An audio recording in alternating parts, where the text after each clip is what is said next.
Kakinada Rangaraya medical కాలేజీలో విద్యార్థినులపై లైంగిక వేధింపుల ఘటన కలకలం రేపింది.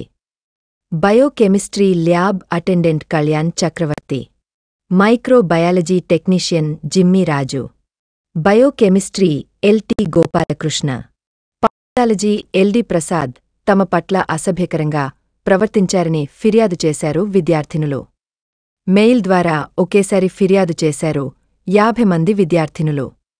అయితే ఈ ఘటనపై సీరియస్ అయ్యారు ముఖ్యమంత్రి నారా చంద్రబాబు నాయుడు. నిందితులపై కైన చర్యలు తీసుకోవాలని ఆదేశించారు.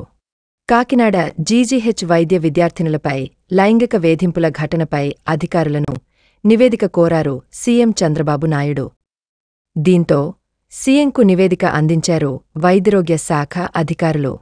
దీనిపై స్పందించిన సీఎం నిందితులపై కైన చర్యలకు ముఖ్యమంత్రి చంద్రబాబు ఆదేశించారు. మెడికల్ కాలేజ్ ఆస్పత్రిలో ల్యాబ్ అటెండెంట్గా పనిచేస్తున్న కళ్యాణ్ చక్రవర్తి అనే ఉద్యోగిపై ఈ నెల 9వ తేదీన విద్యార్థినులు ఫిర్యాదు చేశారు.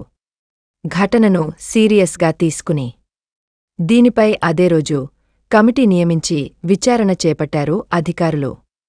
నిన్న రాత్రి వరకు విద్యార్థినులతో మాట్లాడి నివేదిక సిద్ధం చేసింది విచారణ కమిటీ. చక్రవర్తితో పాటు మరో 3 కూడా వైద్య విద్యార్థినులను వేధించినట్లు విచారణలో వెల్లడైంది. నివేదిక ఆధారంగా లైంగిక వేధింపులకు పాల్పడిన సిబ్బందిపై చర్యలకు సీఎం చంద్రబాబు ఆదేశాలు జారీ చేశారు. నిందితులపై పోలీసులకు కూడా ఫిర్యాదు చేయనున్నారు అధికారులు.